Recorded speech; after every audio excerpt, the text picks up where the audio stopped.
Ladies and gentlemen, leaders and fighters for freedom and liberty and the American dream, the best is yet to come. Stand back and stand by.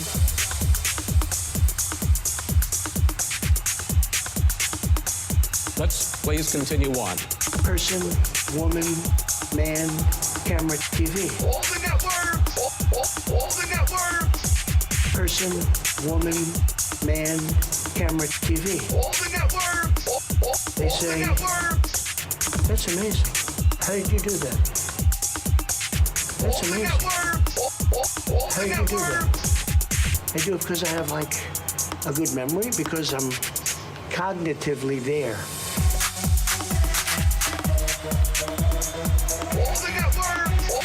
It's a verbal ink blot test.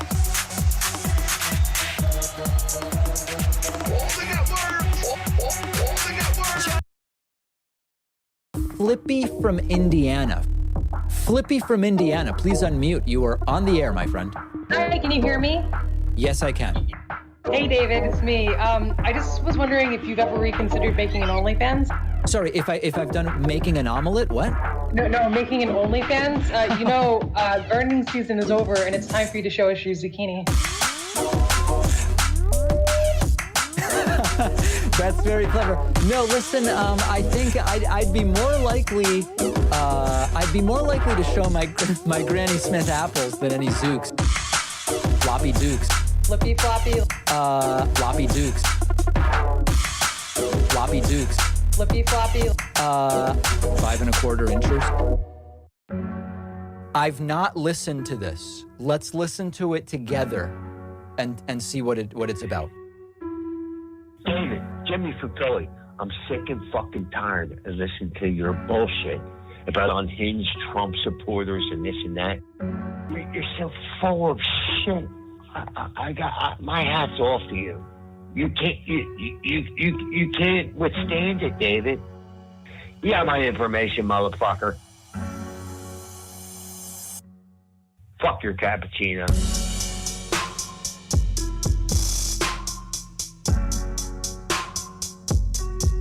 Fuck your cappuccino.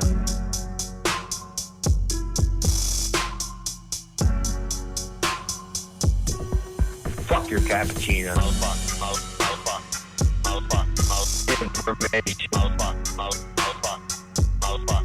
Fuck your cappuccino. You're so full of shit.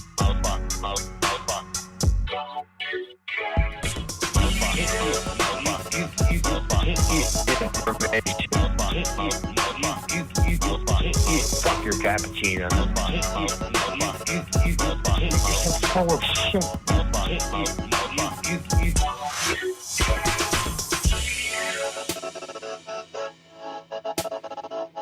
That is crazy.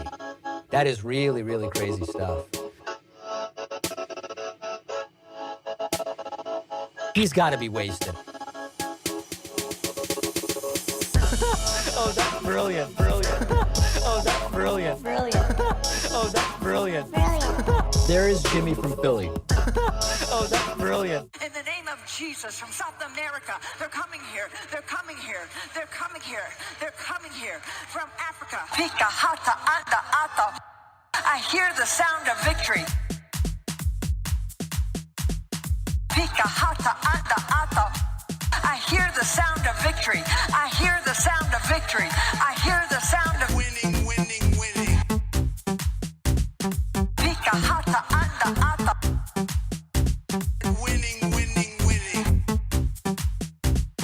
Pika hata anda ata. Oh, the batarata ande eke All right, okay. Let's. There's just too much going on to spend more time on that. As dramatic as those beats are. Welcome, everybody. We are on day 2 of the Biden administration, and I was ready to come here today and attack Joe Biden and go completely crazy, shot out of a cannon, saying that Joe Biden hasn't even come close to doing in his first day the things he said would be day 1 priorities. And if I did that, I'd be lying to you because much to my surprise and pleasure, Joe Biden has now signed 27 executive orders into place, and he has undone a lot of the things that Donald Trump did that are horrible things. We really, I mean, listen, this is sort of like when you turn one, you're really in your second year of life because of years. Okay, you understand? We're really only 3 hours into day 2 because he wasn't even sworn in till noon. He didn't even really do stuff until 2 or 3. So like really everything so far has been the first day, if you want to put it that way. And a lot of right wingers are really, really upset about that. One example is Ainsley Earhart, who is a completely out there Fox News host. She says, Joe Biden said unity and then he did stuff. That's not unity. Yes, the fact that Biden did things that are different than Trump is evidence of not having unity. Listen to this. Our country's got to come together. And Joe Biden said yesterday, I want unity. He talked about that in his speech. But the first thing he does, the first order of business is to walk in, sit down at the table, and he has 17 executive orders, really wiping away much of what President Trump did. Isn't Biden said unity and then he did stuff. What? That's not unity. No, unity is we are going to go back to hopefully being respected around the world together as Americans. We're going to go back to everybody's part of Paris climate, but we're not. No, we'll go back to be part of Paris climate. Everybody's part of the WHO, but we're not. No, we'll go back to being part of the WHO. So this is just, it's exactly what we expected from right-wing media. And it's happening. Now, as far as Jen Psaki, Joe Biden's press secretary, yesterday we watched together her first press briefing. And I mean, it was unremarkable in that she just answered questions. When she didn't have anything to say, she said, I don't have anything for you on that. And she took all the questions people wanted. She didn't have a binder this big, which she turned to for a scripted walk-off that included denouncing media as an institution. It was just kind of like, okay, it's basic. And everybody's enamored of Jen Psaki. Now, she did a good job, but it's just a sign of how much we've been missing being able to just hear like, oh, what's Biden been up to? What's his view on stuff? What do we expect that he's going to do? It's not about we'll agree with everything, but it's just some sense of getting back to something normal in some way, shape, or form. So we're going to hear from her at the top of the hour, 20 minutes from now, and hopefully get some more updates on what Joe Biden did today. 10, I believe it's 10 more executive orders. And I think it's going to be really great. OK, so we've got that. By the way, Joe Biden just moments ago asked, isn't 100 million doses in 100 days not ambitious enough? Now, what's funny is I said this a month ago. A month ago, I said we should be at 1 million a day by the time Biden takes over anyway. And indeed, we are. We've been lately at where have we been? We're already at 912,000 a day. So as I've been saying, it's not going to be 1 million a day would be really a failure in my view. But, you're under promising and hopefully over delivering. And Joe Biden was actually pretty funny when he was asked about this moments ago. He said, first you guys said it wouldn't be possible. Now you're saying it's not enough. Take a listen. You set the goal at 100 million vaccines. Thank you, guys. Is that high enough? Shouldn't you set the bar higher? That's basically where the U.S. is right now. When I announced it, you all said it's not possible. Come on, give me a break, man. Come on, you guys. Mr. President, good start. 100 million. So listen, it is a good start. If we're seeing it as a start, then that is great. But we're going to need to do much more than 1 million a day. Of course, one thing I really don't like, and this is not a Democrat-Republican thing, I don't like someone who starts to scream, thank you, press, thank you, to interrupt the questions. They did listen to it. Let's go. Come on, you guys, let's go. Thank you so much, you guys. I've never liked that. There must be some other way to kind of signal that it's over. And of course, reporters have more questions and they'll keep yelling questions out. I wasn't a fan of this under Trump. I'm not a fan of it under Biden either. The having someone just yell and say, "Thank you, press, come on," like escorting them out like they're, cows being moved from one paddock to another or something like that. I find it. I just find it unnecessary. There's got to be some other way to treat people like adults. But that is a relatively minor concern in the grand scheme of things. Let me go to a few super chats. Benjamin says, latest righty conspiracy. The inauguration didn't take place yesterday, and it was pre-recorded because it was sunny and the forecast called for snow. Yeah, that's wacky. That's wacky. Should we take a moment to appreciate the fact that she admitted that most of what Trump did could be undone in one afternoon? Yeah, in the Ainsley clip where she says in 3 hours, Biden undid 4 years of what Trump did. That's a sign Trump didn't really do that much. Trey says it's because we just got out of a 4-year-long abusive relationship. So literally anything remotely like normalcy is a breath of fresh air. Well said. Astro Diddle says, when will Biden announce his plan to abolish capitalism and institute Marxism? Yeah, I tweeted about this yesterday during the, by the way, it's gotten really annoying. Bernie just sits over there with a microphone, wearing a mask, ready to take over anytime I say something wrong. Super, super annoying. Yes, Senator. Yes, I know. Yeah.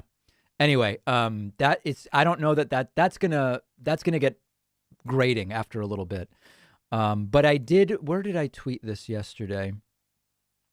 Hold on a second. Wow, I sent out way more tweets than I thought. Oh, here it is. Does the communism start right away? And we're still missing the communism. It still hasn't started. And really, really funny. Listen to this. Hold on, where is it? This is an exclusive. Listen to who Sean Hannity is going to be interviewing today. The media, they're going to spend any time ever investigating the Biden family crime syndicate allegations, nefarious dealings with all of these countries that don't have America's best intention at heart. Tomorrow on this program, as I said, we'll have the Delaware laptop repairman. He has Hunter's hard drive. Quite frankly, the media did all of the Biden's bidding in the election, but they didn't really do him favors. That's right, guys. He will be interviewing the Hunter Biden laptop repairman. He is going to give us his take on whether Windows 3.11 was really that much better than Windows 3.1, and also weigh in on the explosive issue as to whether Minesweeper on the hardest difficulty is just too difficult. Okay, so those explosive stories tonight on Hannity, you can expect. It looks like even he himself doesn't think that the interview is that interesting. Like at this point, it's just a parody of itself, you know? A big thank you to Sharon Kaira. Sharon Kaira just grabbed a membership at joinpacman.com. I appreciate that. Thank you so much. Also, thanks to Trisha Eastman for the Twitch Prime sub and Farrar. Very, very much appreciate that. Twitch is happening. Twitch is happening. I don't even know what's happening on Twitch, but I'm told that Twitch is really the thing these days. Oh yes, they will also debate, a 3.5-inch floppy. It's not really floppy, and is that a misnomer in some way, shape, or form? That's also going to be debated tomorrow, or tonight rather, on Hannity. Exclusive. Love the show, David. Would you ever do a collab with Brian Tyler Cohen? Yeah, anytime. David, unrelated question. I live in a shared house with a very talkative, repetitive housemate. He has Asperger's. How would you kindly tell him to give me some space? I don't know anything about that. That's not, I don't, there is a lot of undiagnosed autism spectrum disorder. And in fact, I've met a lot of people in the political media space who, when I meet them, I realize, this person's autistic to some degree, and it is undiagnosed. There's so much undiagnosed autism. I don't know what has to be done. I mean, it would seem that it would be better for us to be diagnosing it. That's my little kind of the more you know disclaimer, but it is very, very common. Blind, deaf, and dumb Delaware computer repairman to testify on Hannity about Melania nudes found in a folder called taxes on Hunter's laptop. Yeah, basically. Okay. I have two things to ask you guys about. Oh, thanks to Amelia Romero for signing up at joinpacman.com. Appreciate that. 2 things to ask you guys about. We can go in 2 directions right now. I have 2 voicemails I can play for you. 1 positive, 1 negative. 1 positive, 1 negative. Or I can give you a preview of the most humiliating 100 moments of Trump's presidency video that we have not yet launched, but we'll be launching later on the YouTube channel. Do you want voicemails first, or do you want 100 most humiliating moments first? Okay, everybody's saying the video. Fine. We'll do the video first. Okay, so we are going to be releasing this later today. Producer Pat did a hell of a job on this. We've been working on this for some time. Let's take a look at this. Should we start at 100 or start kind of in the middle? And let's start here. I'll just give you guys a preview of it, okay? Listen to this. I just don't know about QAnon. You do know. I don't know. No, I don't know. You know, if you go out and you want to buy groceries, you need a picture on a card. You need ID. He wants to host next year's G7 summit at his own Doral Golf Club. Got to take care of the floors, you know, the floors of the forests. Very important. Frederick Douglass is an example of somebody who's done an amazing job and is being recognized more and more, I notice. Ivanka Trump, the president's daughter, is sitting in for the Secretary of State.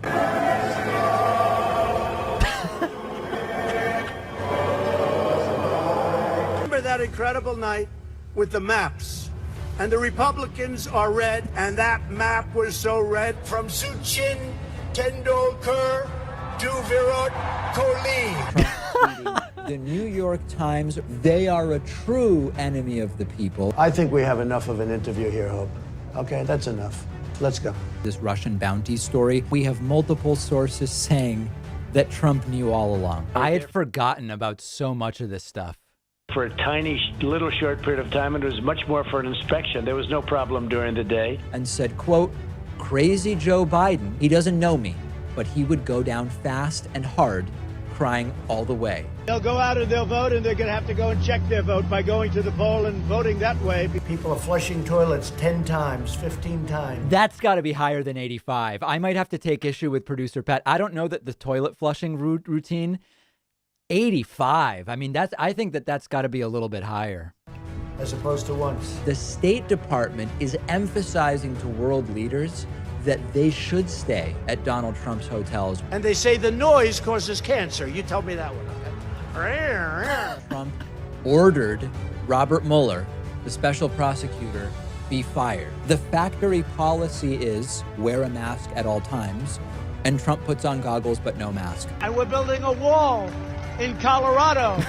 We're building a beautiful wall. Trump floated the idea of swapping Puerto Rico for Greenland. The ramp that I descended after my West Point commencement speech was very long and steep, had no handrail, and most importantly, was very slippery. Our army manned the air.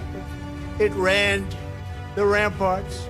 It took over the airports. It did everything it had to do. Wherever Trump goes, he tries to make himself seem dominant over whoever he's shaking hands with. Trump's strong-looking Situation Room photo was a staged photograph likely taken hours after the event. Lock them up. You shouldn't lock them up. Lock up the Bidens. Lock up Hillary. I, too, have a nuclear button, but it is a much bigger and more powerful one than his. The narcissist-in-chief Donald Trump wanted his signature printed on all of the checks. Thank you. He's not reading a presidential daily briefing that has been dumbed down to one page. We'll do a couple more. Mostly pictures, graphs, and maps. Get that son of a bitch off the field right now. He's fired. He's fired. So in Florida, I encourage all to request a ballot and vote by mail. Right. The wind direction shifted and it sort of split his hair back to front. Trump was laughed at by the entire room of world leaders at the United Nations. One of the wettest we've ever seen from the standpoint of water. And then water. Dumps. They call them dumps. Big, massive dumps. I think massive dumps should be higher than 64. Let's just do a couple more. Our ball is unaccepting of what I did for his son. I should have left them in jail. These aren't people. These are animals. The same vaccine could not work. You take a solid flu vaccine, you don't think that would have an impact or much of an impact on corona? No.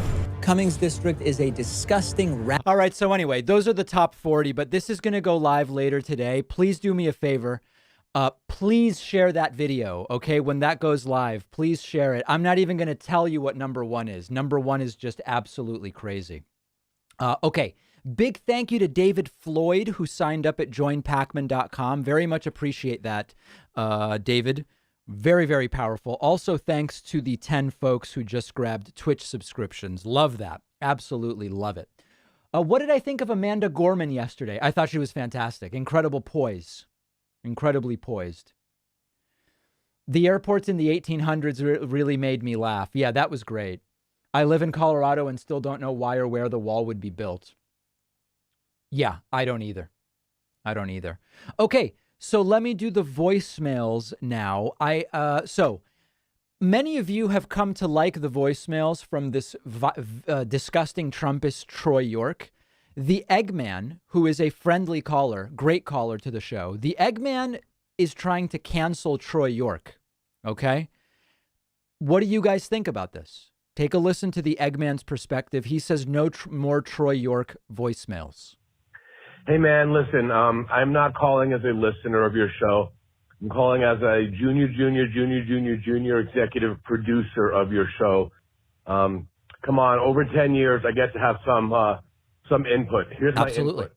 Stop fucking playing Troy York's voice message and going through it point by point. Oof. That is aggressive. Of all of his lives. Yes, you're 1,000% correct. But this dude has a full erection beating off to you, playing his shit and analyzing it point by point. That's all he wants, okay? Every point that you countered with it, you've made multiple times. We don't need, dude, you're almost like, I hate to say it, Dave, I love you, but you're thin-skinned in a way that you can't let him get one voice message past you. I'm sure. No, so that's what's funny. I only play about a quarter of Troy York's voicemails. That's a funny thing. That's an interesting element to consider. He has plenty that do, but just look, leave him be. The dude is getting off on this shit. Fuck Troy York. That's how you fuck guys like that. Don't play his voice message and he'll be fucking crying into the Ethernet, into fucking his black hole dark web. Otherwise, holy shit, Joe Biden is president. This is fucking great. I love you. Patrick, shalom to all you guys. Junior executive producer Eggman signing out. All right. So there's the Eggman. Shalom, of course, to the Eggman. Peace and love. So anyway, I see people who are on his side and people who are not on his side. So that's something to think about. And then lastly, over the last few weeks, we've had just massive dumps of new viewers come in because of the various live streams and viral videos. Here's someone who prefers, this is kind of funny, someone who says I should shut up during the live streams. Take a listen to this. Trying to listen to the press conference and the constant interruptions by Mr. Pacman are very distracting. That's why I usually watch C-SPAN, because they just let you see what's happening without a whole lot of rhetoric from other folks. Right. That's fine. That's just not this channel. And I've said this before. C-SPAN is still available. Nobody's forcing you to watch here. The whole point here is sometimes I'll interject. But there's other options. That's the great thing about the marketplace of ideas. Just keep watching C-SPAN, and I totally would respect that. That's really no big deal. I love that there's options for everybody. Thanks for Holly Brush, who just signed up at joinpacman.com. Very much appreciate that, Holly. And yes, the coupon code is legal. We have gotten special dispensation. We thought the coupon code would be made illegal by Joe Biden, but it is working. Better 21. You go to joinpacman.com. It's a beautiful, beautiful thing. Okay. Let's look at super chats here. Renholder says, I agree about the Troy York. Wow. Hi, David. I'm the guy who suggested you write a David Pacman cookbook and offer it as a gift at the higher membership levels. I'd like to offer my help in producing the book if you need it. How do I contact you? We used to do We used to do a yearly calendar. It's just so much work. And the truth is, what we figured out was the amount of work to sell 200 calendars or something like that, it just didn't make sense. And in the era, particularly of the virus, we've gotten more and more away from physical items. So I don't know. I just don't know if it makes sense to do that. And I mean, listen, there's no shortage of recipes. We would obviously include my recipe for my Jewish brisket, my avocado toast recipe with harissa. Of course. I mean, come on. Who wouldn't want that? My Spanish tortilla recipe, you know, how to make a dirty chai without humiliating yourself. Oh, it could be done as a PDF. I didn't even think about that. Right. It could be a digital cookbook. That's interesting. That's interesting. My milanesa, of course. I mean, you've got to have milanesa. And we will actually do we should hold a debate on if and whether there's a difference between milanesa and Wiener Schnitzel. I think that would be explosive. But anyway, we'll keep thinking about it, okay? We'll keep thinking about it. My once liberal father taught me and my brother's acceptance and equality of all people, and now supports Trump and uses racial slurs. What do I do? That's a pretty big matzo ball to figure out what to do with. That I don't know. That's tough. McConnell already saying Biden has taken many steps in the wrong direction. Already divisive, not even a day in. Yeah, I mean, we knew that was going to happen, of course. Of course. The illegal coupon code joke is getting really old. Stop. Oh, no, we've stopped it. It's not, we got an executive order. The coupon codes are legal. So it's over. Your most recent member town hall on your website predates the Trump administration. Any thoughts on bringing those back? Maybe. Yeah, we're thinking about that for sure. I mean, there's just so many different that we weren't doing any streams at the time, remember? So that's an pretty important thing to keep in mind, I think. If we had the time, I'd like to look at a little bit of Tucker Carlson's monologue from last night. Let's look at a little bit of it, okay? Good evening and welcome to Tucker Carlson Tonight. Happy Inauguration Day. It's a big moment for the country. The changing of the... What's that buzzing? That's a weird noise. That's weird. Guard, a peaceful transfer of power, another reassuring... Sounds like a bad ground. ...display of the awesome pageantry of constitutional government. There were solemn speeches today, sworn oaths, belted anthems, all echoing against the backdrop of 26,000 smartly attired federal troops who were guarding our capital city from unseen threats. It was quite a display. It was all a lot to take, really. So like many of you, we flipped on the tube to see what it meant. And here's what we learned. Joe Biden respects government. He respects people who disagree with him. He listens to them. I think that Joe Biden is going to train us to see the world differently. He plans to usher in a new era of hope and the action he's promising the minute he takes office. We've gone from indecency to decency. He filled that empathy void. There was not one part of that wasn't just medicine in the wound. Those lights that are just shooting out from the Lincoln Memorial along the reflecting pool, it's like almost extensions of Joe Biden's arms embracing America. It was a moment that may be a bit the much. New president came to town. So to recap, Joe Biden respects people's differences, but at the same time, he's going to train us to be very different from the way we are. Now, I haven't heard Biden say he's going to train us to be different from the way we are. This is how Tucker gets people, by arguing against straw men. I think Biden's message has been, we actually are already really good, but Trump has been divisive and has brought out the worst in some people. I think Tucker is making a claim here. He's arguing against something Biden hasn't said. It's kind of cringy. Bring hope and decency. He will fill the yawning void where our empathy should be. He is medicine. Joe Biden's arms, lean and hard from decades of empathetic labor on our behalf, will encircle us like lights from the Lincoln Memorial. And at that point, well, God knows, anything is possible. If there's a thin bead of sweat forming on your upper lip as you think about all of this, that's okay. Don't feel shame. Shame isn't necessary now. Joe Biden is here. And not just Joe Biden. Hey, what is Tucker talking about? What the hell is he talking about? Jill Biden, too, Mrs. Biden, Dr. Biden. Together, the two of them, MSNBC informed us, will redeem this nation through their love. Behold. What a story, though. What a great love story between Jill Biden and Joe Biden. It's just a different kind of marriage. This is a love match like the Obamas were. So I think that. I mean, it's like, that's true. The relationship between Trump and Melania could not possibly be more dysfunctional. I don't even see that. This is what Tucker's focused on? That'll be healing for the country, too. The Biden's marriage is healing for all of us. Isn't it better to see that than what we saw with Trump and Melania, where Trump says, I got home and Melania said, sir? Like, that's weird. That's really bizarre. For the country. The Biden's love is America's love. Jill and Joe are the mother and father of this nation. From their loins, we are born and yet reborn. Oh, my God. May their names emerge from our lips in praise forever, and so on. That was Cable News today.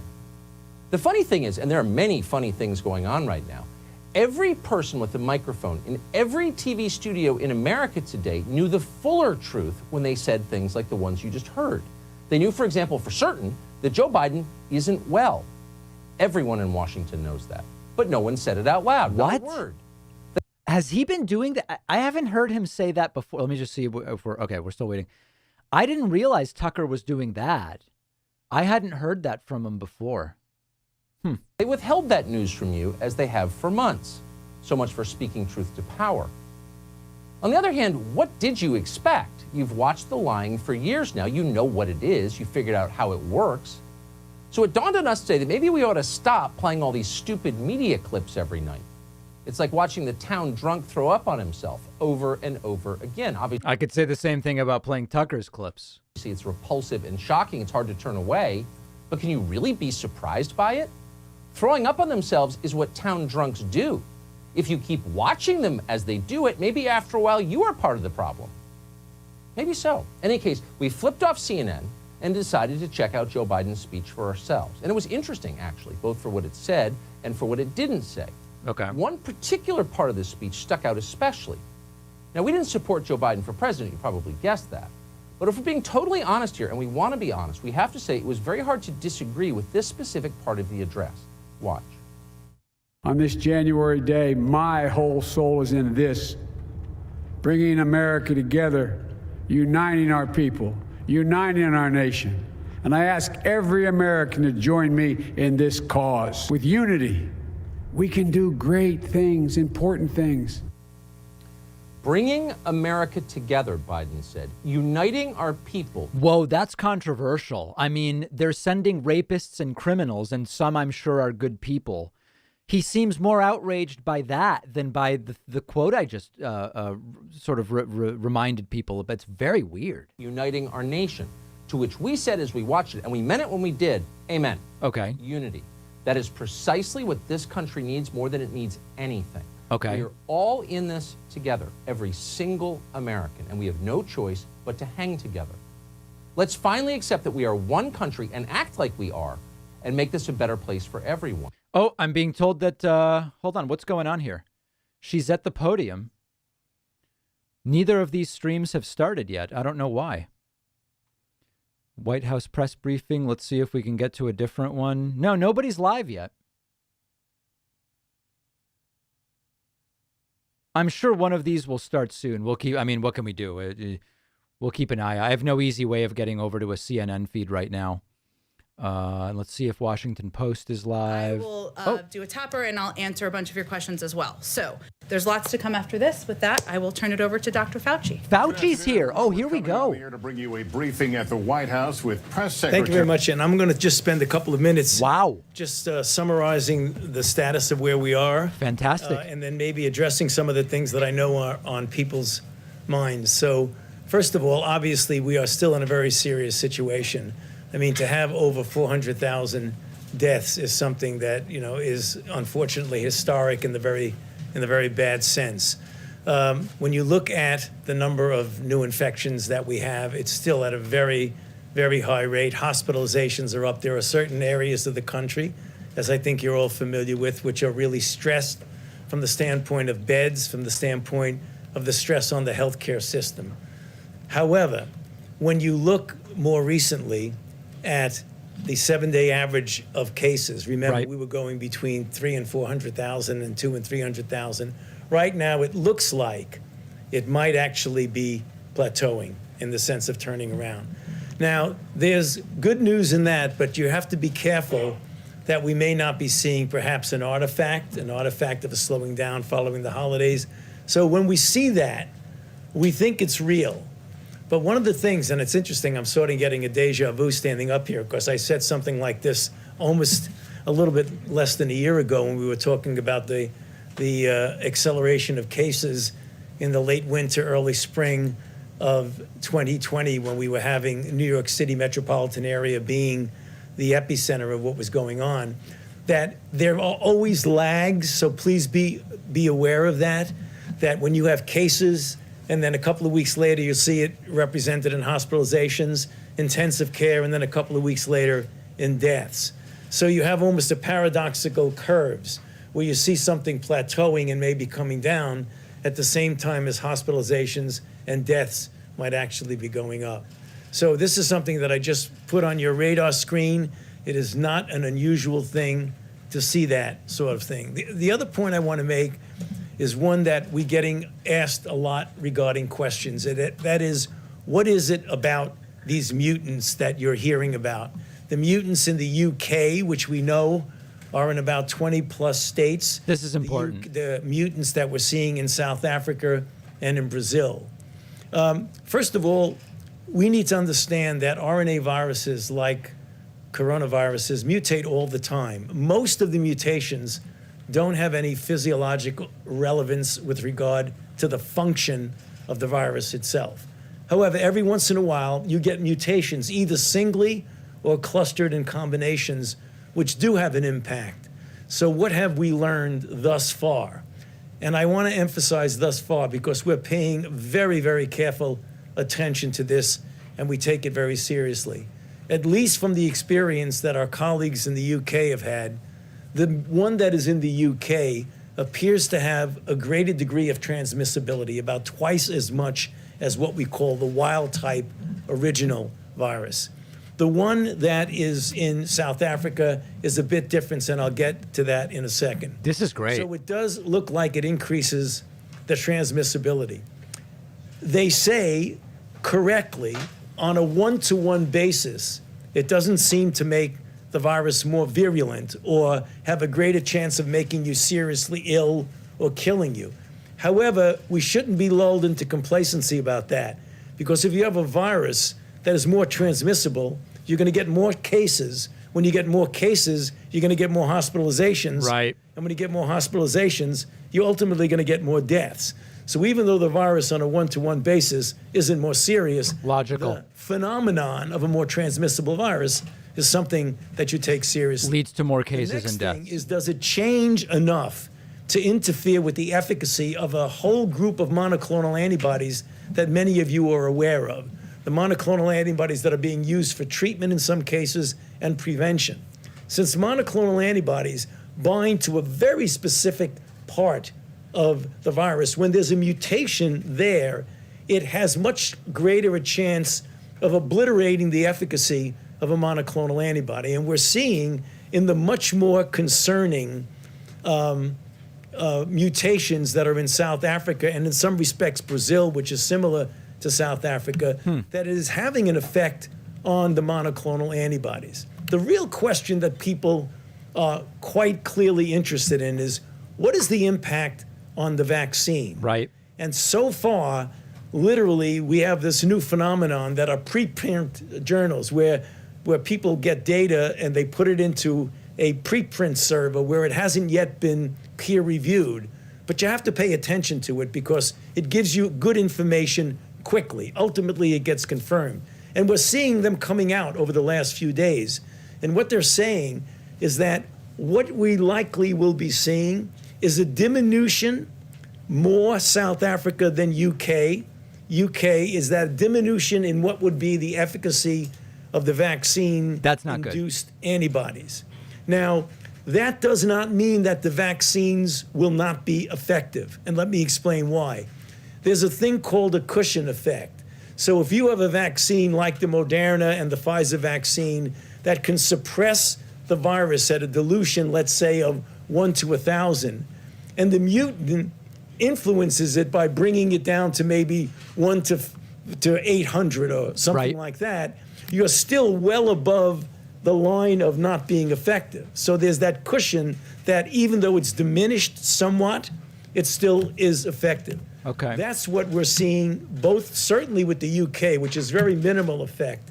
We're following very carefully the one in South Africa, which is a little bit more concerning, but nonetheless not something that we don't think that we can handle. What is the message? Because someone could say, now wait a minute, if you have the possibility that the vaccines are diminishing in their impact, why are we vaccinating people? No. It is all the more reason why we should be vaccinating as many people as you possibly can. As soon as possible. Because as long as the virus is out there replicating, viruses don't mutate unless they replicate. And if you can suppress that by a very good vaccine campaign, then you could actually avoid this deleterious effect that you might get from the mutations. Bottom line, we're paying very close attention to it. There are alternative plans. If we ever have to modify the vaccine, that is not something that is a very onerous thing. We can do that given the platforms we have. But right now, from the reports we have, literally as of today, it appears that the vaccines will still be effective against them. With the caveat in mind, you want to pay close attention to it. So, Jim, why don't I just stop there and then maybe just answer some questions? What on if we anything hit else the that I body said, so. with a very powerful light? How helpful would it have been if Amazon got involved with the federal response to COVID-19 before Biden took office? And do you know about any plans or discussions ahead of yesterday? No, I don't think I could answer that question. I'd be waving my hands about that, sorry. Well, you know, one of the new things in this administration is if you don't know the answer, don't guess. Just say you don't know the answer. Yeah. That's great. Yes. That's a great policy. A couple of questions, if I might. I'd like to follow up with you on what you just said about this strain in South Africa. Has that strain made its way to the United States? And what, if any, concerns do you have? How much do we understand about it? Great question. Thus far, it does not appear at all that the South African strain is in the United States. However, we must be honest and say that the level of comprehensive sequence surveillance thus far is not at the level that we would have liked. So we're going to be looking very, very carefully for it. But given the information we have today, it doesn't appear that the South African strain is here. Okay, and if I could just ask you about the effort to distribute the vaccines, because of course, that's what most people want to know. When are they going to get a vaccine? Is the Biden administration starting from scratch with the vaccine distribution effort, or are you picking up where the Trump administration left off? No, I mean, we certainly are not starting from scratch because there is. I'm going to switch feeds. People want to see the reporters. Information we have today, it doesn't appear that the South African strain is here. Okay. Just ask you about the effort to distribute the vaccines, because of course that's what most people want to know. When are they going to get a vaccine? Is the Biden administration starting from scratch with the vaccine distribution effort, or are you picking up where the Trump administration left off? No, I mean, we certainly are not starting from scratch because there is activity going on in the distribution.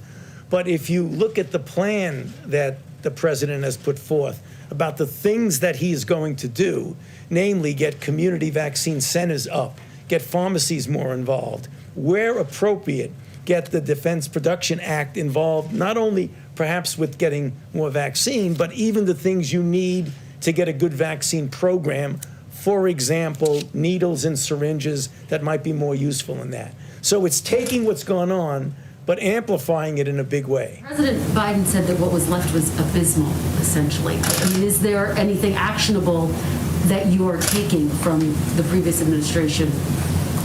Well, and is that delaying your efforts to get the vaccine? I mean, that's the question. No, I mean, well, we're working out of the same building. Coming in with fresh ideas, but also some ideas that were not bad ideas with the previous administration. You can't say it was absolutely not usable at all. So we are continuing, but you're going to see a real ramping up of it. One more final question. You had said that most people will be vaccinated by the middle of 2021. Is that still your expectation?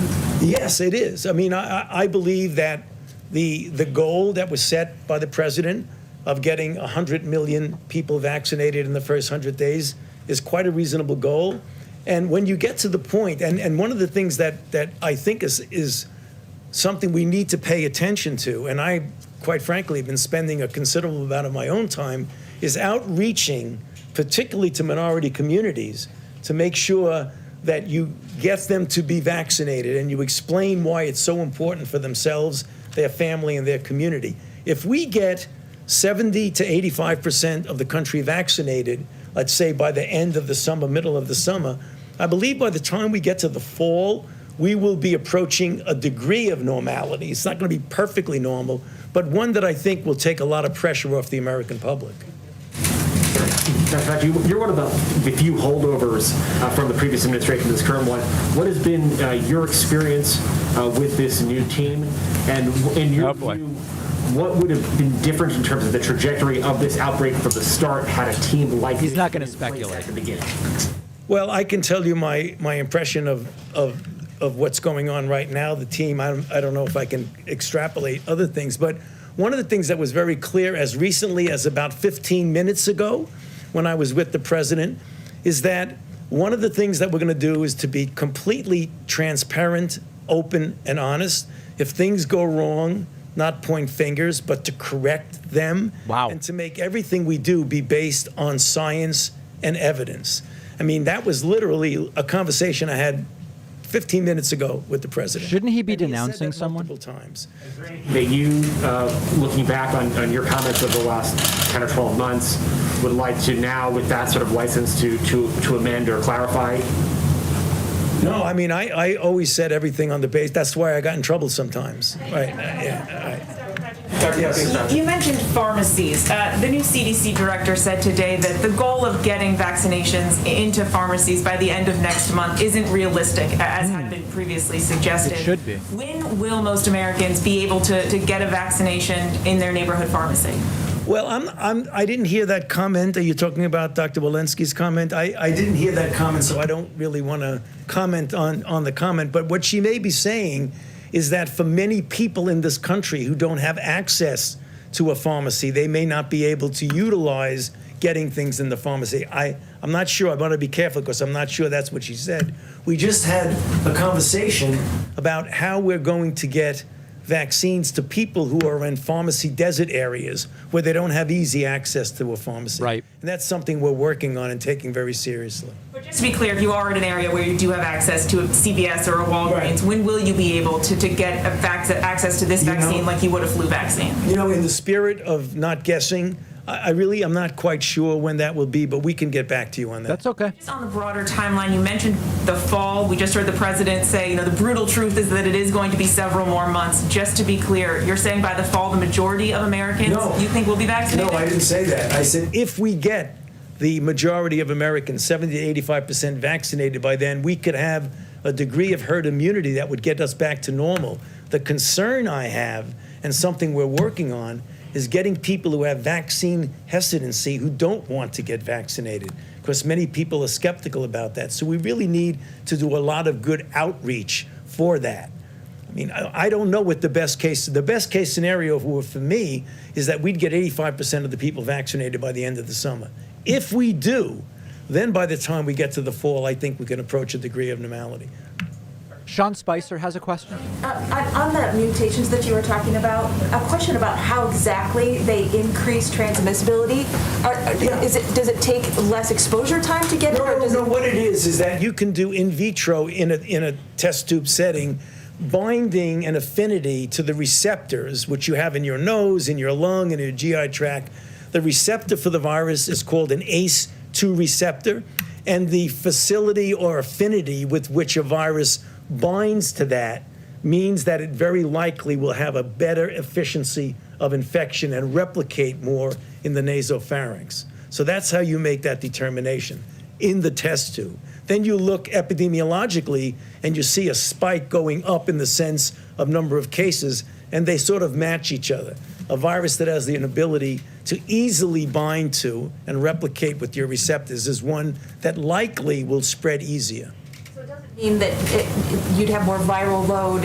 Well, you could, yes. In fact, it would mean, because if it binds more easily, it could replicate in the nasopharynx more easily, and it is likely that you would have a higher viral load. Does it make masks less effective in that case? No, it makes it the reason why you absolutely should be wearing a mask. It doesn't necessarily make it less effective. If you properly wear a mask, then you'll be okay. On the UK strain, do you have any data on how widespread that strain is in the United States? Well, I think it's in at least 20 states that people have mentioned exactly. The real question that's going to be asked, is it going to become the dominant strain, or will the strains we already have prevent it from flourishing and being the more dominant strain? But it is here for sure. Yeah. Just a follow-up on vaccines. Some state and local authorities are saying that they would be able to distribute more vaccines if they had more. Is the Biden administration now trying to increase production by Moderna and Pfizer in the next 6 weeks? Yeah, as well as to utilize what we hope will be another player in the field, the J&J, Janssen, as well as other of the companies. But also, as the president has said in his plan, to do whatever he can to expand the availability of vaccines, whatever that is. I mean, he said that he's going to just use every possibility, including the Defense Production Act. Can you explain the discrepancy between what some states are saying about needing more vaccines and the CDC saying that a lot of vaccine is still remaining on on their shelves? Yeah, I think that is something that we need to really take a close look at, because that is sort of an inconsistent discrepancy. And then one of the things we want to do is to find out why that's the case. And if it is the case, particularly the thing that would be most disturbing, if there's vaccine laying around and people are not using it when others would need it. But I don't know the answer to that question, but we need to look into it. Dr. Fauci, you've joked a couple times today already about the difference that you feel in being kind of the spokesperson for this issue in this administration versus the previous one. Can you talk a little bit about how much different do you feel, less constrained? What is the, you for so many times you stood up behind a podium with Donald Trump standing behind you. That was a different feeling, I'm sure, than it is today. Can you talk a little bit about how you feel kind of released from what you have been doing for the last year? Yeah, but you said I was joking about it. I was very serious. There was no joke about it. I wasn't joking. No, actually, I mean, obviously, I don't want to be going back, over history, but it was very clear that there were things that were said, be it regarding things like hydroxychloroquine and other things like that, that really was uncomfortable because they were not based on scientific fact. I can tell you, I take no pleasure at all in being in a situation of contradicting the president. So it was really something that you didn't feel that you could actually say something and there wouldn't be any repercussions about it. The idea that you can get up here and talk about what you know, what the evidence, what the science is, and know that's it. Let the science speak. It is somewhat of a liberating feeling. You were basically banished for a few months there for a while. You feel like you're back. This is getting awkward. I think so. Well, okay. That's Mike Scheer. You don't want to take questions from him in the future. Thank you, Dr. Fauci, so much for joining us. We really appreciate it, and we'll have him back again. So thank you. Dr. Fauci, that was great. Well, thank you, everyone. As I promised, we'll have a full briefing from here. So, as you know, just a few moments ago, the president also released a national COVID-19 strategy and signed 10 executive orders and other directives to move quickly to contain the crisis. Underpinning everything the president signed today and everything we do every day will be equity. Some highlights of those actions include an executive order to fill supply shortfalls for vaccinations, testing, and PPE. The president directed agencies to exercise all appropriate authorities, including the Defense Production Act, to accelerate manufacturing and delivering of supplies such as N95, masks, gowns, gloves, PCR swabs, test reagents, and necessary equipment and material for the vaccine. The president also signed a presidential memorandum to increase federal reimbursement to states and tribes for the cost of National Guard personnel, emergency supplies, and the personnel and equipment needed to create vaccination centers. An executive order that established a COVID-19 pandemic testing board to bring the full force of the federal government's expertise to expanding testing supply and increasing access to testing. An executive order to bolster access to COVID-19 treatments and clinical care, establishing a comprehensive and coordinated preclinical drug discovery and development program to allow therapeutics to be evaluated and developed in response to pandemic threats. Sorry, I had to clear my throat. There's a lot here. He also issued an executive order directing the Departments of Education and Health and Human Services to provide guidance on safe reopening and operating for schools, childcare providers, and institutions of higher education. An executive order on the Occupational Safety and Health Administration to immediately release clear guidance for employers to help keep workers safe from COVID-19 exposure. An executive order to require mask wearing in airports or certain modes of public transportation, including many trains, airplanes, maritime vessels, and intercity buses. And an executive order establishing a COVID-19 health equity task force, something we had previously announced, but making it official today. Nothing banning guns? That's weird. Recommendations to the president for allocating resources and funding in communities with inequities in COVID-19 outcomes by race, ethnicity, geography, disability, and other considerations. These steps, of course, build on the actions we announced yesterday. I had an additional update. Some of you may have seen this come out through late last night, but I wanted to share with you that as a result of one of the executive orders President Biden signed yesterday, the acting Homeland Security Secretary issued a memorandum to review and reset immigration enforcement priorities. For 100 days, beginning tomorrow, the Department of Homeland Security will pause removals for certain individuals. This pause will allow the administration to review and reset enforcement policies and ensure that resources are dedicated to the most pressing challenges and that we have a fair and effective enforcement system rooted in responsibly managing the border and protecting our national security and public safety. I had one other item I just wanted to flag for you about something the First Lady is up to. Let me see if I can find that, or I will circle back to it a little bit later. With that, I'm happy to take your questions. Zeke, why don't you kick us off? Thanks, Jen. There was some reporting earlier today about the president's commitment to extending New START. Can you talk about what the president's directive on that front has been? Additionally, can you confirm that the president requested reports from the new DNI for an assessment on potential foreign interference in the 2020 election, and then also the SolarWinds Act? I can confirm that the United States intends to seek a 5-year extension of New START as the treaty permits. The president has long been clear that the New START treaty is in the national security interests of the United States. And this extension makes even more sense when the relationship with Russia is adversarial, as it is at this time.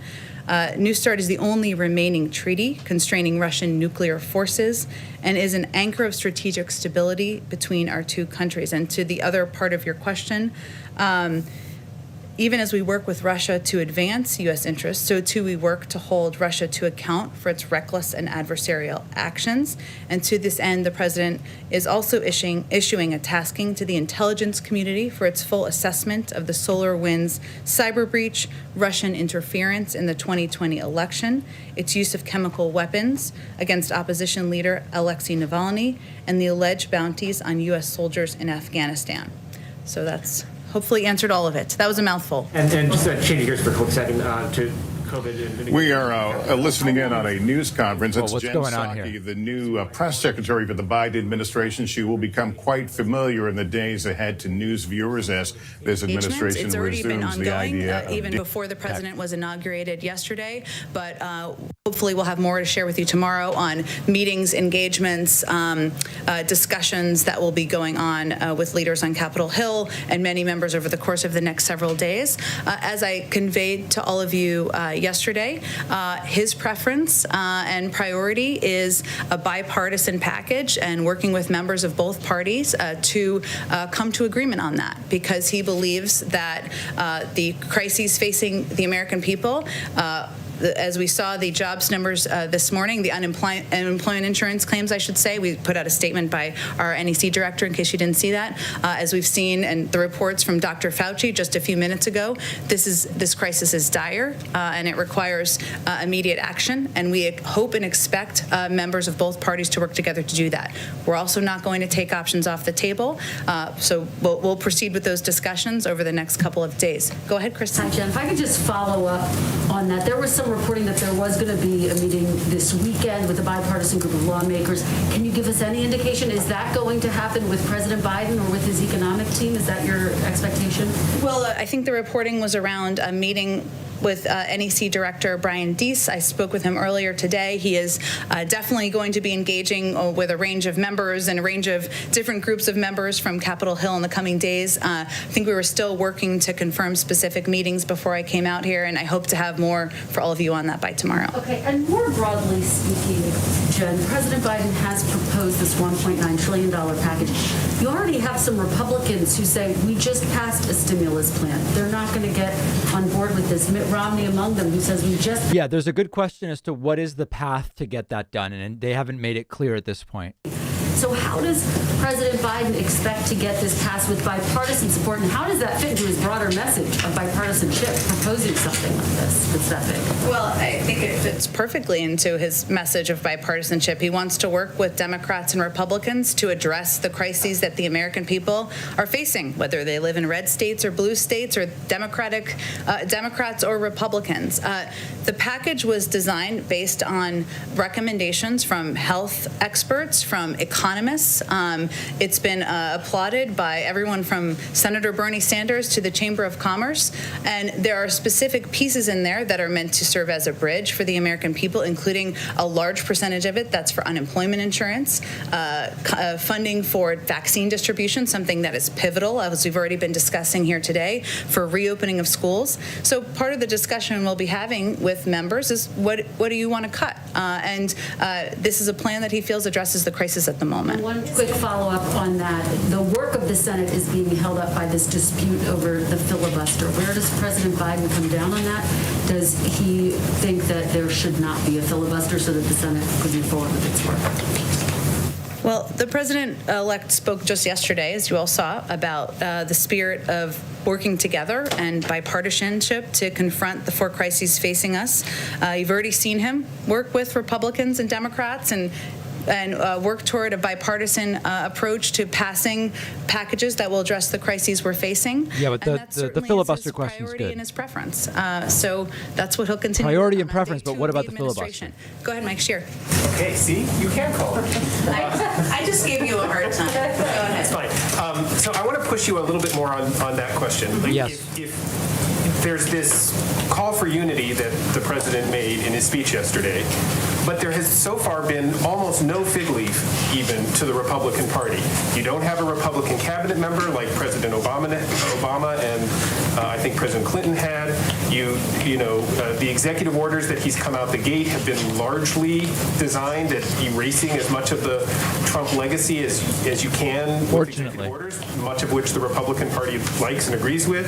You've put forth an immigration bill that has a path to citizenship but doesn't do much of a nod towards the border security, and you've got a $1.9 trillion COVID relief bill that has, as folks have said, already drawn all sorts of criticism. Where is the actual action behind this idea of bipartisanship, and when are we going to see one of those, sort of substantial outreaches that says this is something that, the Republicans want to do too? Well, Well, I guess what I would send back to you, there was a lot in there, so let me do my best here. But Mike, is unemployment insurance only an issue that Democrats in the country want? Do only Democrats want their kids to go back to schools? Do only Democrats want vaccines to be distributed across the country? We feel that package, he feels that package is designed for bipartisan support. I will also say that we have also had some positive developments on our confirmations and our nominees. Last night, as you all saw, the president's nominee, now confirmed leader, first female leader of the intelligence community, was confirmed with a vote of 84 to 10. You can check me on that, but an overwhelming vote. We've seen progress today on the nomination and hopeful confirmation of Lloyd Austin. So there is movement supported by both sides of the aisle and members of both parties. I think if you talk to Democrat or Republicans on the Hill, which I know many of you do, they will say they're not looking for something symbolic. They are looking for engagement. They're looking to have a conversation. They're looking to have a dialogue. And that's exactly what he's going to do. Go ahead, Mary. On that, has the president reached out to congressional leaders to sit down and discuss this relief package? Will he be? How much personal involvement is he going to have in this process? I expect he will be rolling up his sleeves and will be quite involved in this process, Mary. And he was. Yesterday was quite a busy day for him, as you all know. His schedule was minute by minute, and his family was here. But he was involved even before yesterday, having conversations with members of both parties, picking up the phone and having those conversations. He saw, of course, members of both parties. He invited leaders from both parties to join him at church. Obviously, that wasn't really a discussion about specifics of the bill, but he did have an opportunity to talk about his agenda and working together on his agenda moving forward. But I think you will see him quite involved in the days ahead. But you will also see the vice president quite involved. You will also see policy leaders like Brian Deese and others in the administration quite involved and having conversations with both Democrats and Republicans. But no plans right now to sit down with them. Well, I think we will have more to share with you soon in terms of engagement of many of our senior officials with members of both parties. And on the Defense Production Act, just to be clear, has the administration actually invoked the Defense Production Act? And if so, can you spell out what changes we may see because of this? Which companies are being asked to make what? Good question. Well, let me give you a very specific example that helped really make it clear for me. One area is to acquire more low dead volume syringes. And what that does is these specialized syringes allow pharmacists and vaccinators to extract an extra dose of the Pfizer vial, so making more doses available, of course. It also prioritizes the Defense Production Act raw materials that are used to produce the vaccine, so reducing bottlenecks. And it enables manufacturers, us to empower. This is not really an answer. The question is, has it actually been invoked? To make sure we have the materials we need to get the vaccines out the door and in the arms of Americans. In terms of, obviously, he signed it this afternoon. I'll have to just circle back with you on what it means, if it's officially invoked in this moment or if it takes some time. So basically, it's a non-answer with an anecdote in the middle. Go ahead, John. On stimulus, is the White House drafting a legislative bill? You mean in terms of the what he announced last Thursday? Well, he announced what his specific ideas will be and what his vision is. But right now we're having discussions with members of both parties, as we have for the last week, about what that will look like. Okay, so no bill draft coming out of the White House is what I'm saying. Well, I'm happy to talk to our legislative team about that. I think what was important to the president was to outline what his... Doesn't Chanel Rion have a question? ...work, right? The president outlines, here's my vision, here's what I think should be in a package. Let's have discussions, let's have engagements with both parties, and let's see what comes out of the sausage making at the other side. Whoa. Go ahead, Anita. I'll come back to you. I'm sorry, I keep missing. Just following up on what Kristen asked, I don't think I heard an answer about whether the president supports keeping the filibuster, or where he sits on that. Has he talked to Senator Schumer Perfect about that? follow-up. He served there a long time. What are his thoughts on that? I think what I was conveying to Kristen is that the president has been clear. He wants to work with members of both parties and find bipartisan paths forward. And I don't have any more conversations to read out for you at this point in time. Specifically answer that, unless I'm not understanding your answer. I don't think I have more to add to He's not going to answer it. And then just on the impeachment trial, I know that there was some talk about sort of the Senate doing both both things at the same time, two things at once. There's some reporting this afternoon that Republicans are pushing to have the impeachment trial start in February. Where do you all stand still now on that? Are you still looking for that, both paths to happen at the same time? Would it be preferable to do that first, or are you okay with later, as some Republicans are talking about? Well, Anita, I think we have been pretty consistent that we believe the timing and the mechanisms for the Congress and the Senate moving forward and holding the former president accountable, we'll leave that to them. And what our biggest priority and focus is ensuring that it doesn't delay the Senate, Congress moving forward in consideration and discussion around the COVID relief package that the president proposed last week. Go ahead. Thank you, Jen. Is the print cooler? I have a question for myself and then a question for someone who cannot be here because of the social distancing policies. My question is this, and it's about unity again. I've heard from conservatives who are afraid that the president is going to try to pull back religious conscience exemptions for groups like Little Sisters of the Poor. The president pledged he would do that in July when Little Sisters won a case in the Supreme Court. The Health and Human Services nominee Javier Becerra pursued that line of going after the exemptions as Attorney General of California. What's the president going to do on that? I haven't discussed that particular issue with him. I'm happy to circle back with you, but I don't. There's not a change in his position from what he said earlier this summer. Did you have another question? I have a question from Adam Longa of WUSA 9. He says, we saw the president warmly greet Mayor Bowser during the parade yesterday. She's pushing for the D.C. statehood measure to be on the president's desk within 100 days. Will the administration get behind this bill, and does the president support it? Yes. I hate to disappoint you, but I will have to circle back with you on that as well. You are not going to get her to take a position on that right now. Statehood with him in the last 36 hours. I look forward to hearing it. Okay, sounds great. Go ahead and back.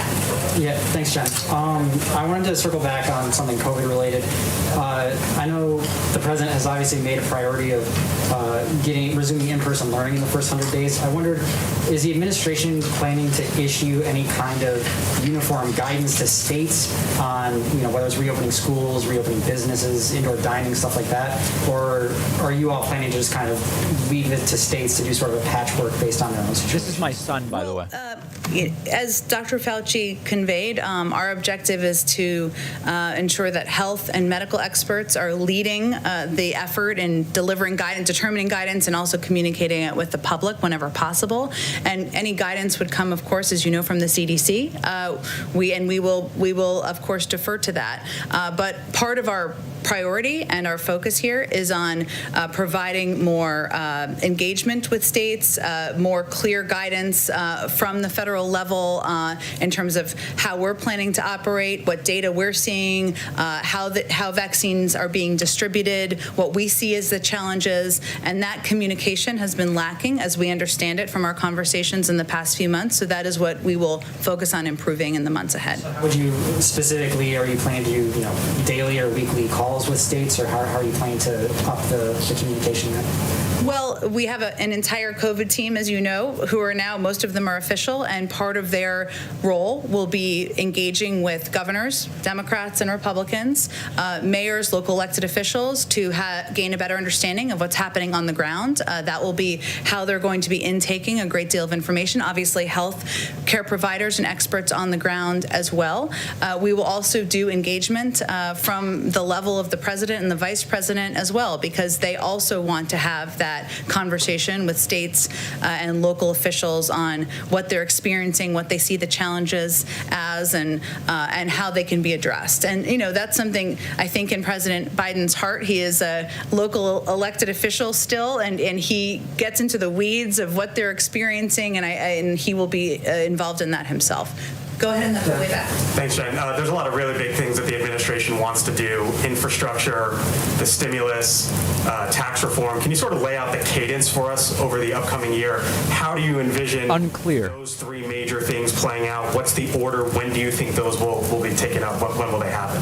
Well, what I can lay out for you on our first full day here is what our initial priorities are, and they revolve around addressing the 4 crises that the president has stated that the country is facing, including getting the pandemic under control, getting people back to work, addressing our climate crisis, and addressing racial equity.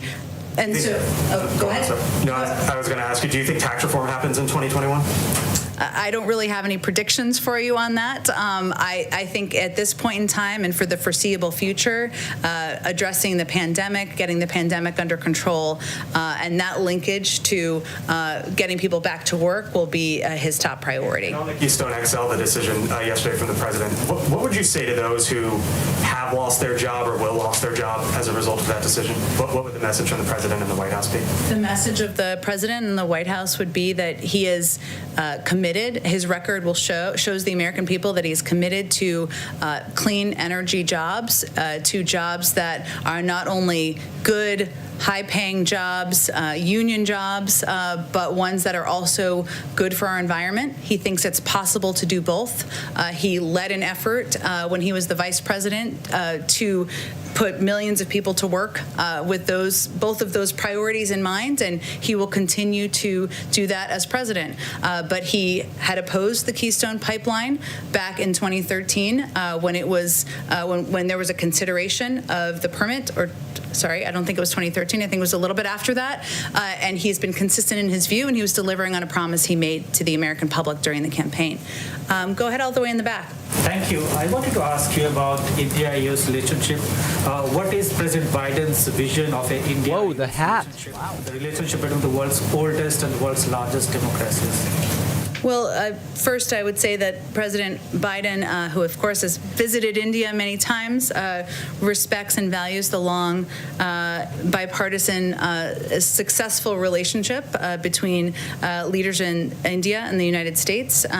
He looks forward to a continuation of that. Obviously, he selected and yesterday she was sworn in, the first Indian American to serve as president or vice president. It's certainly a historic moment for all of us in this country, but a further, cementing of the importance of our relationship. So, go ahead, George. Yeah, thanks. 2 questions, if I could. One on the Hatch Act. Will this administration take that seriously, and do you think it's ever appropriate for this White House to have a political event or a political meeting? Well, as you know, there are some political events that are acceptable, but we certainly take the Hatch Act seriously and will abide by that. And you will not see a political rally on the south lawn of the White House with under President Biden. The second one, this may sound trivial, but presidents and candidates have some events where they're fun for the candidate. The big crowd on the acceptance speech at the convention, the big crowd at the inauguration, big rallies. Because of COVID, this president has been denied all those. Has he ever been at all wistful about sort of missing the fun parts of his priority is getting to work for the American people? The inauguration? Not in front of me, George. I will say that even yesterday, or of the last couple of days, he tried to find a moment of joy with his family and with his grandchildren, who bring him a great deal of joy, and a recognition of course, the great responsibility he has on his shoulders, but a moment in history that he was playing a very important part of. Kind of a wasted question. I would say he's been in public office, as you all know, for decades, and he's had many joyful moments, but he also prefers cookie dough over pistachio ice cream. A crisis where thousands of people are dying from a pandemic every day, millions of people are out of work, is not really a time for daily joy as the leader of the free world, and he's focused on doing his job to get the work done for the American people. Go ahead. Why weren't President Biden and all members of the Biden family masked at all times on federal lands last night if he signed an executive order that mandates masks on federal lands at all times? That's Peter Ducey from Fox. At the inaugural... At the Lincoln Memorial, yes. I think, Steve, he was celebrating an evening of a historic day in our country, and certainly he signed the mask mandate because it's a way to send a message to the American public. The answer is that the mask mandate doesn't apply in specific situations for on-camera events. COVID precautions, as you know here, in terms of testing, social distancing, mask wearing ourselves as we do. Terrible answer. It's a stupid question, and there's a good answer. Terrible answer. But as Joe Biden often talks about, it is not just important the example of power, but the power of our example. Was that a good example for people who are watching who might not pay attention normally? Well, Steve, I think the power of his example is also the message he sends by signing 25 executive orders, including almost half of them related to COVID. She wasn't ready for this. Requirements that we're all under every single day here to ensure we're sending that message to the public. Yesterday was a historic moment in our history. He was inaugurated as President of the United States. He was We'll talk about this by his after. family. We take a number of precautions, but I think we have bigger issues to worry about at this moment in time. Go ahead, Anita. Jen? You mentioned. Oh, sorry, Jeff. Let me go to Jeff, Anita, because I already went to you, if that's okay. Jeff, go ahead. Thanks very much. Follow up on New START. Do you have any indication from Russia that they will object to the extension of 5 years, and has the United States already alerted Moscow about its desire? Well, we have not, obviously, as you know, a number of our nominees have talked about our intention during their confirmation hearings over the past couple of days of extending New START. I don't have any calls to read out for you, but I can check and see if any notifications or discussions have happened this afternoon. And a follow-up on something from yesterday, which I think you referred to, that President Biden had said. That was a really bad answer on the masks, and we're going to talk about it. And he didn't want to talk about it until he spoke to President Trump. Are President Biden and former President Trump going to have a call? There's no call planned. What he was conveying is that he didn't want to release a private note without having agreement from the former president. But I wouldn't say he's seeking it through a phone call. He just was even trying to be respectful in that moment of a private letter that was sent.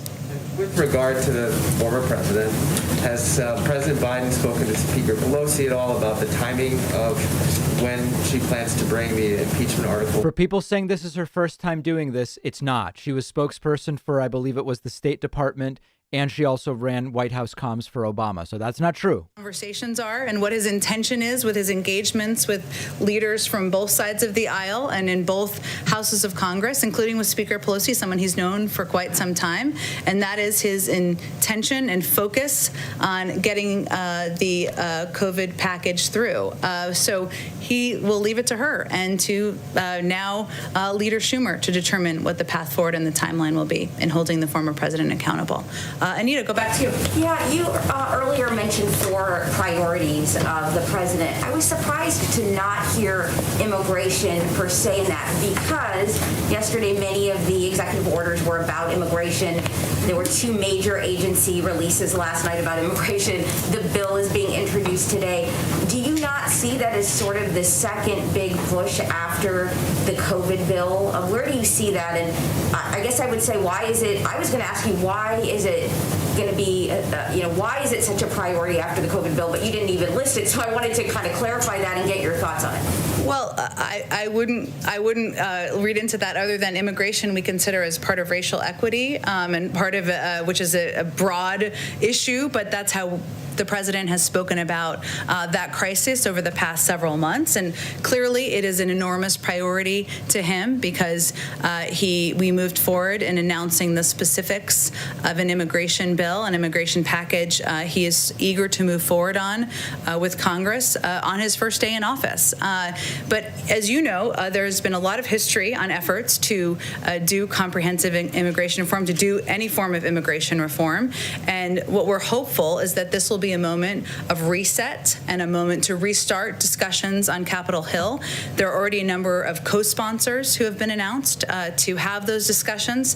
There are experts on immigration who have worked on this issue on both sides of the aisle. Historically, it is an issue that there is bipartisan support from the business community, supports from a range of outside groups with different political tilts, and we're hopeful that will help propel it forward. Senator Menendez said today on a call, he called it a Herculean, effort to get this through. As you know, it hasn't gone through, as you just mentioned before. I mean, there are Republicans grumbling today that there's not more in that bill that they want to see. So is that bill, what do you think the prospect of that bill getting through is?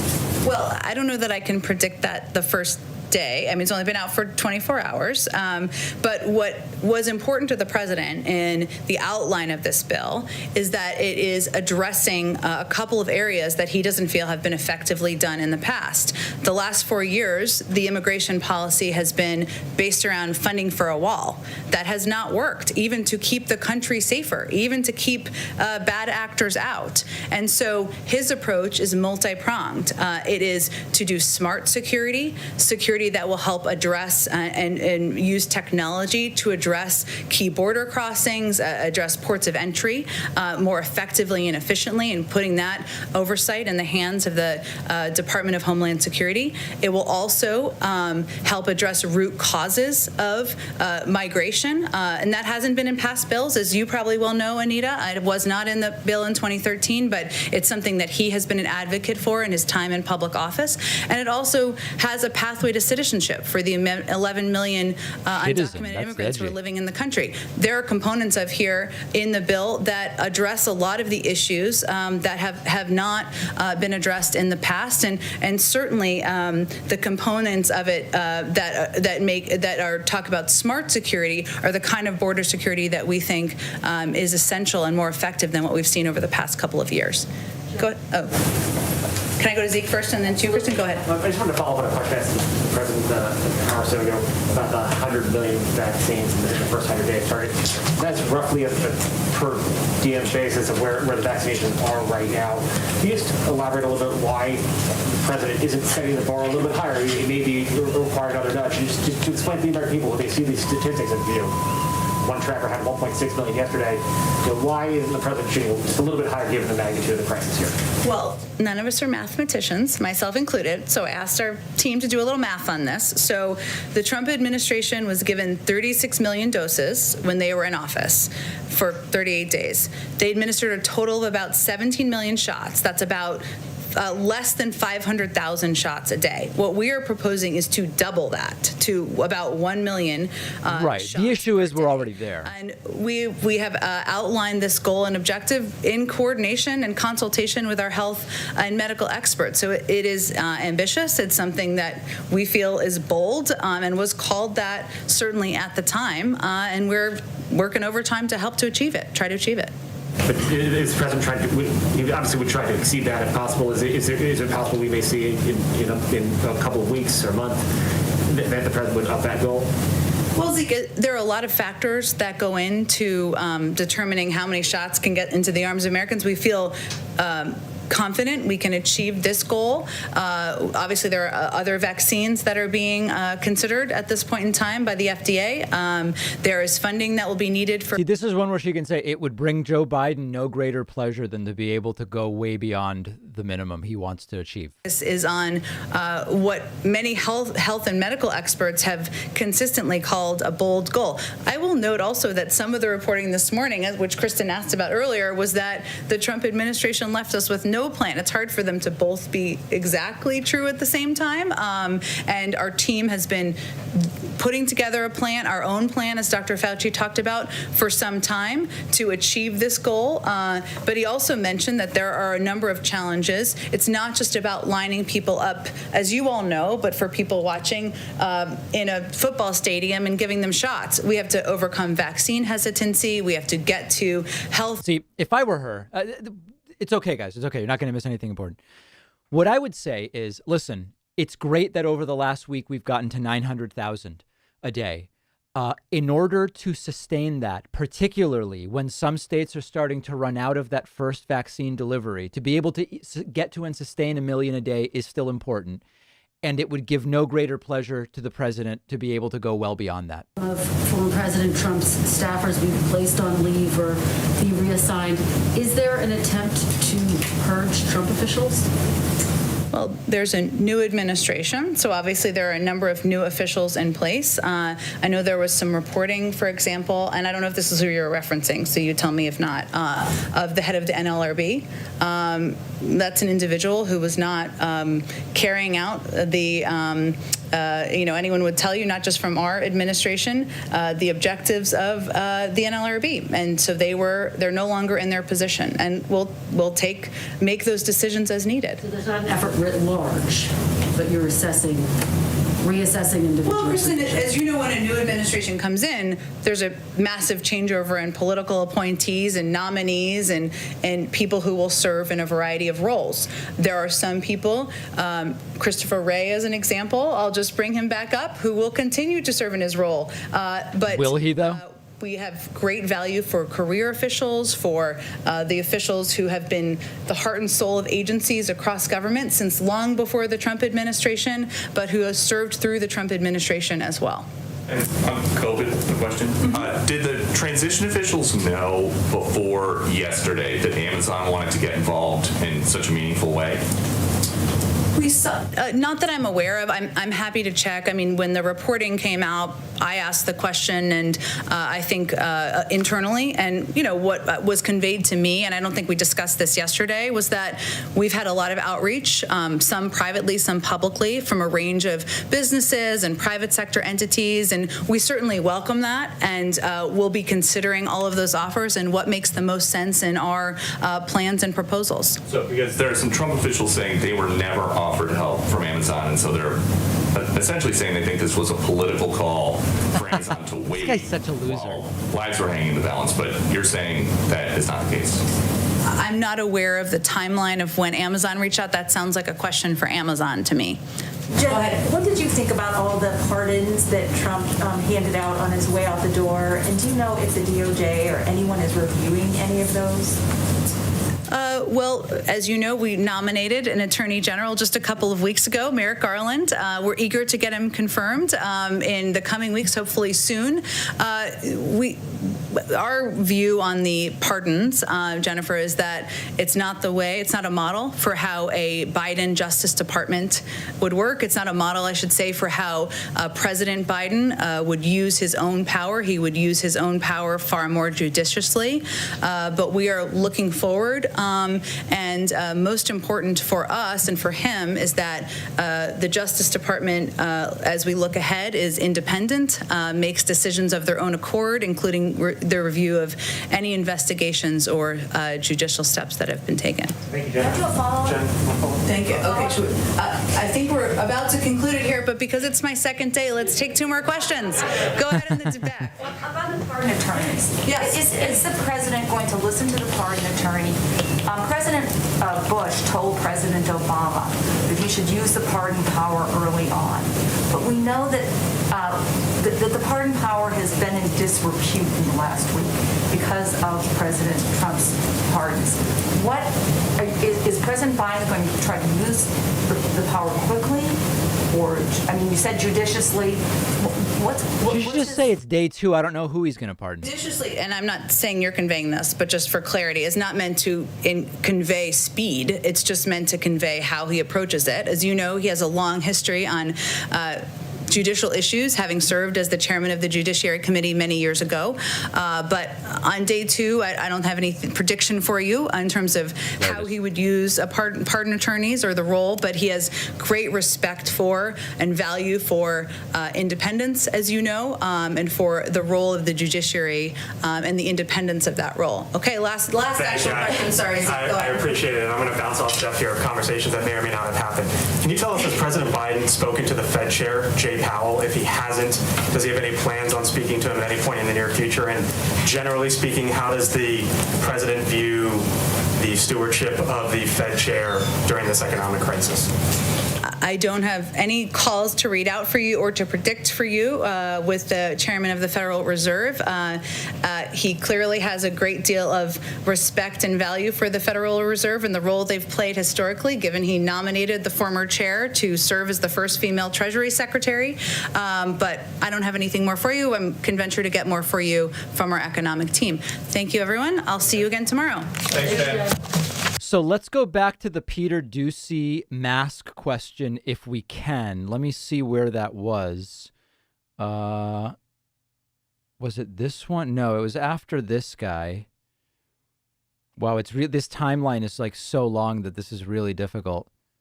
Okay, I'm having trouble I didn't realize this was like a 10-hour long video, but the way I would have answered. Oh, here it is. Hold on. Example of power, but the power of our example. Was that a good example for people who are watching who might not pay attention normally? So the way I would have answered this would have been to say, listen, we just successfully removed an administration that failed miserably and historically on coronavirus, where Donald Trump refused to wear a mask and Mike Pence refused to wear masks, even sometimes when visiting COVID patients at hospitals, if you can imagine that. As you know, Peter or Steve or whoever you are, that in D.C., if you are in an on-camera setting and not around anyone else, you don't have to wear a mask. That being said, Joe Biden wore his mask other than when speaking yesterday throughout the thing. He was with his wife at the Lincoln Memorial, not around anybody else, everybody having been tested who was even remotely participating here. And to even suggest that that has any bearing compared to what we just removed over the last year is absolutely pathetic. Yeah, right? I mean, so like that's the gist of it. And if I were her, I would obviously be more prepared, but I would have gone with something like that. Now, Marjorie Taylor Greene has filed for the impeachment of Joe Biden. On President Joe Biden. We'll see how this goes. Just filed articles of impeachment on President Joe Biden. We'll see how this goes. Okay, so there is Marjorie Taylor Greene announcing that articles of impeachment have been put forward against Joe Biden. All right, everybody. So that's going to do it for me today. Please make sure that you subscribe to my YouTube channel and follow me on Twitch. We will have much more coming up. It is only day 2, my friends. I appreciate you joining me.